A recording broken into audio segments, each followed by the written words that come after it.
green-legged lemon, old lines.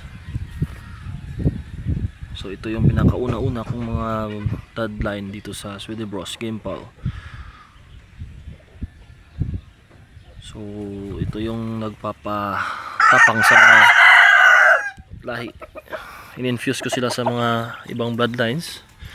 So yan, green-legged, straight comb, super high station. Yan, napakaganda ng kanyang tindig, balanse, very aggressive fighting style. So yan.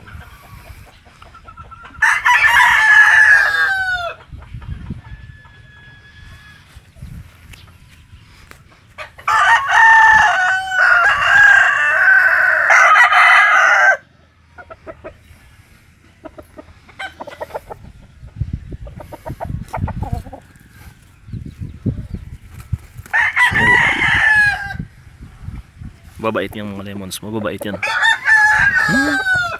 You see that? Yeah.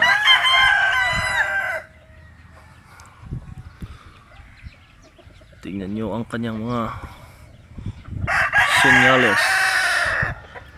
So may nagagaw yung yellow legs, meron siyang kaliskis na yellow legs.